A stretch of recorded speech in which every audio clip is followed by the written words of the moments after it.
So we have the final for the FIFA Club World Cup here in Qatar. Today, just now, Mark, Liverpool beat Monterrey. Wasn't easy. It was a full stadium. Many fans wearing a red shirt, but I didn't see so many fans from England. They seem to be local fans and also some Flamengo fans in there, right?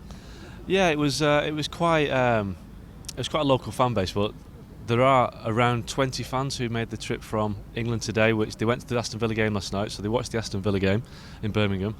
Some flew from Birmingham today, some flew from Manchester. They went to both games? They went to both games. That's pretty because amazing. There's some fans who just won't miss a game.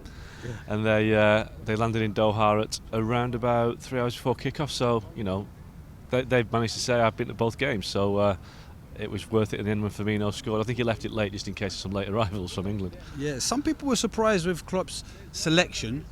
Obviously, he didn't play Trent Alexander-Arnold, Firmino and Mane on the bench. Van Dijk was due to illness. But do you think that rotation is just something that he's been doing anyway, or does it show perhaps a bit of priorities with the Premier League in comparison with this tournament? Yeah, I think tonight he probably would have expected the Monterrey game to be less challenging than the game against Flamengo at the weekend. So I can understand why he rested players. He did that in the game at I think over the weekend in the Premier League last week. He rested players as well. So they've got a lot of games. Liverpool. They've played in the Super Cup this year, the Premier League, the Carabao Cup. They've got the FA Cup coming up. So he had to make changes tonight. And he saw at the end that Alexander-Arnold, Mane, Firmino all came on. Yeah. So they had to rely on those players to win the game. Now Van Dijk missed it with illness, hasn't trained for 2 days, so he's a doubt for the game against Flamengo. And I think we saw tonight that without Van Dijk, Henderson at centre half, they're vulnerable. And I guess with people like Gabriel Barbosa playing for Flamengo, a lively striker could really give Liverpool problems. Yeah, so maybe if they underestimated Monterrey slightly, they're not going to have the same attitude towards Flamengo, do you think? No, Klopp spoke after the game about how he expected it to be a much tougher game on Saturday. He knows Jorge Jesus from his time in Europe, and I think he's very respectful of Brazilian football. And Liverpool have got a history with Flamengo. They lost in 1981 in the Intercontinental Trophy. Flamengo still remember that game, and Liverpool remember it as well. Liverpool have had 3 attempts to win the World Club Championship in its different guises and failed every time. So they're desperate to become, the second English team to win it. Man United have won it, and as a Liverpool club, they will not be happy that they haven't won what Man United have won. So it's a big game for Liverpool and a big game for Flamengo. For Flamengo, it's huge. I mean, this is crazy for Brazilians. It really means so much because it's an opportunity for them to play, the biggest team in the world at the moment. So it's always been a massive thing for Brazilian throughout history.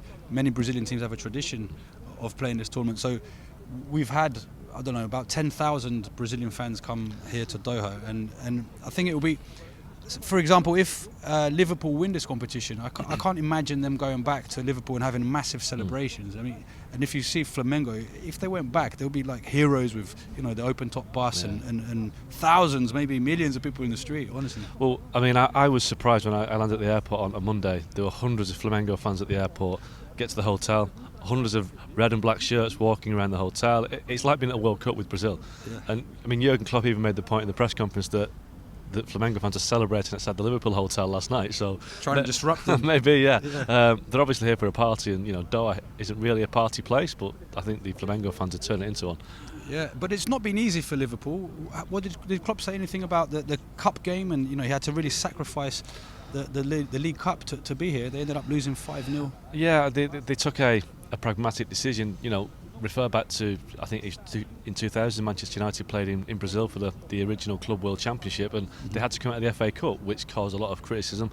Liverpool decided against withdrawing from the Carabao Cup because during the quarter-finals they chose to feel it was the youngest ever team in Liverpool's history. At 19 years and 6 months was the average age, so they went there to Aston Villa, lost 5-0, but Klopp insisted that was all they could do. It was the only way to do it. Now Klopp couldn't be at both. He couldn't get a private jet.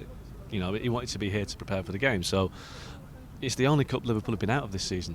They're still in the Champions League, they're still in the Premier League, they're still in the Club World Cup, they're still in the FA Cup. So, they're still on quite a few trophies. Yeah. Well, it should be a great game. Flamengo have been amazing this year, but they actually started a bit slow as well against Al Hilal. They're not on their greatest form at the moment. This is the end of their season. They've won the Libertadores Cup, they won the Brazilian League, they played so many games, and now they come at the end of a very long season. So they did seem a bit tired, but they're definitely going to be up for it against Liverpool. We'll be back here for this final on Saturday with more for ESPN FC. Well, thank you very much for watching ESPN on YouTube. For more sports highlights and analysis, be sure to download the ESPN app. And for live streaming, premium content, and let's not forget as well, ESPN FC 7 days a week. Subscribe to ESPN Plus.